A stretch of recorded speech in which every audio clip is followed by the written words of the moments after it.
Hi friends, welcome back to Karuna's cooking channel. ఈ రోజు recipe అయితే 2 పూట్ల తిన్నా కానీ అస్సలు బోర్ కొట్టదు. టేస్ట్ చాలా బాగుంటుంది.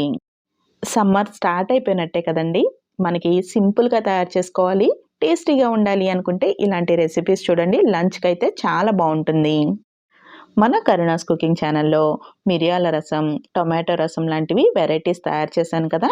ఈ రోజైతే రసం అన్నం రెసిపీ చూద్దాము. ఈ రసం అన్నంకి కాంబినేషన్‌గా టొమాటో, పండుమిరపకాయ పచ్చడి, ఇంకా అరటికాయ బజ్జీ తయారు చేశాను. టొమాటో, పండుమిరపకాయ పచ్చడి రెసిపీ అయితే నెక్స్ట్ వీడియోలో పోస్ట్ చేస్తాను. ఈ రసంకి మిరపకాయ బజ్జీ, అరటికాయ బజ్జీ, ఆమ్లెట్, వడియాలు, అప్పడాలు కాంబినేషన్‌గా బావుంటాయి. రెసిపీ కోసం 4 పచ్చిమిరపకాయలు, 1 ఇంచ్ అల్లం ముక్క కచ్చా పచ్చాగా దంచుకోవాలి. ఇంకా పచ్చి అరటికాయ చెక్కు తీసేసుకుని ఒకసారి కడిగేసుకుని ముక్కలు కట్ చేసుకోవాలి. అరటికాయకి ఇలా మధ్యలో క్రాస్‌గా కట్ చేసామంటే ముక్కలు కొంచెం పెద్దవిగా వస్తాయి. ముక్కలు ఇంకా పెద్దవి కావాలి అనుకుంటే పొడవుగా కట్ చేసుకోవాలి. ఇప్పుడు దీనిలోకి ఒక అర టీ స్పూన్ వరకు ఉప్పు, 1 టీ స్పూన్ వరకు కారం వేసి బాగా కలుపుకొని పక్కనుంచుకోవాలి. ఇంకా బజ్జీలు వేయడానికి పిండి కోసం 1 కప్పు శనగపిండి, 2 టేబుల్ స్పూన్లు బియ్యపిండి, అర టీ స్పూన్ పసుపు, 1 టీ స్పూను అల్లం పచ్చిమిర్చి పేస్ట్, రుచికి సరిపడా ఉప్పు, అర టీ స్పూన్ కారం వేసి బాగా కలుపుకొని కొంచెం కొంచెంగా నీళ్లు వేసుకుంటూ బజ్జీల పిండిలాగా కలుపుకోవాలి.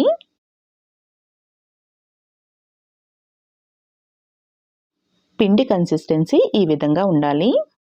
ఇప్పుడు అరటికాయ ముక్కని ఈ పిండిలోకి వేసుకుని పిండి కన్సిస్టెన్సీ కరెక్ట్గా ఉందో, బజ్జీ వేయడానికి వీలవుతుందో లేదో చెక్ చేసుకోవాలి.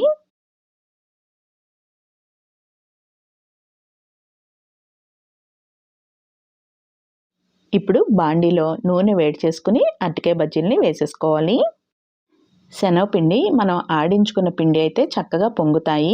ఒకవేళ ఇలా పొంగట్లేదు అనిపించినట్టయితే చిటికెడు సోడా పొడి వేసుకుని కలుపుకుంటే చక్కగా పొంగుతాయి. ఇలా రెండు వైపులా వేయించుకున్న తర్వాత నూనెలోంచి తీసేసుకోవాలి. బజ్జీలు రెడీ అయిపోయినాయి కదా. రసం అన్నం తయారు చేసుకుందాము. కుక్కర్లోకి 1 టీ గ్లాస్ బియ్యము, 2 టేబుల్ స్పూన్లు కందిపప్పు తీసుకుని శుభ్రంగా కడిగేసుకుని దీనిలోకి నీళ్లు వేసుకోవాలి.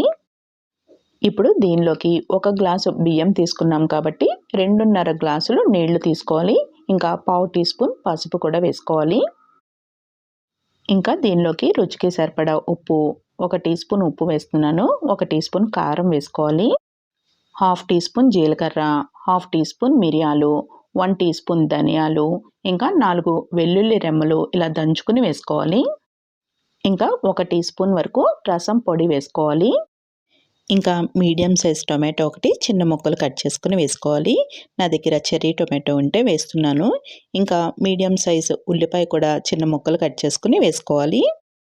ఇప్పుడు కుక్కర్కి మూత పెట్టుకుని విజిల్ పెట్టుకుని లో ఫ్లేమ్లో ఉడికించుకోవాలి. మీడియం సైజ్ బర్నర్ లో ఫ్లేమ్లో పెట్టుకుని ఉడికించుకుంటే పలుకు లేకుండా ఉడికిపోతుంది. ఇలాంటి చిన్న కుక్కర్స్ ఎప్పుడూ కూడా రైస్ పెట్టుకున్నా, పప్పు పెట్టుకున్నా కానీ నీరు పైకి వచ్చేస్తుంది కదా, అలా రాకుండా ఉండాలి అంటే లో ఫ్లేమ్లో ఉడికించుకోవాలి. 3 విజిల్స్ వేసిన తర్వాత స్టవ్ ఆఫ్ చేసేసుకుని ప్రెషర్ పోయిన తర్వాత మూత తీసుకోవాలి.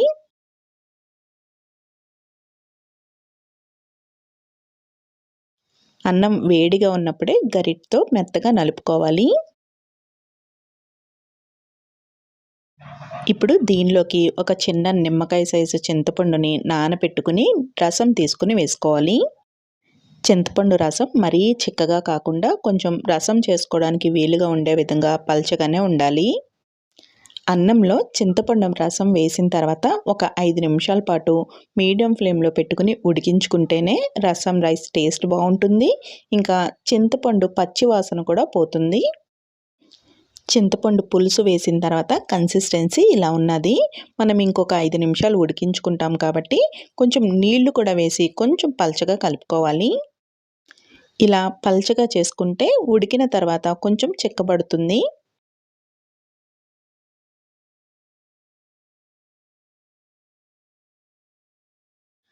ఇప్పుడు దీనిలోకి కొంచెం ఫ్రెష్ కొత్తిమీరను కూడా వేసుకుని కలుపుకోవాలి. 2 నిమిషాల పాటు ఉడికిన తర్వాత టేస్ట్ చెక్ చేసుకోవాలి.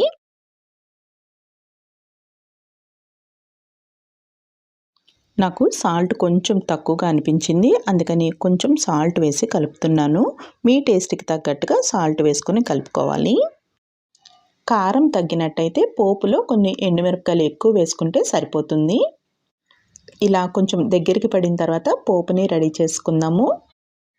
ప్యాన్లోకి 2 టేబుల్ స్పూన్లు నూనెను వేసుకుని 1 టీ స్పూన్ ఆవాలు, 1/2 టీ స్పూన్ ధనియాలు వేసుకుని వేయించుకోవాలి.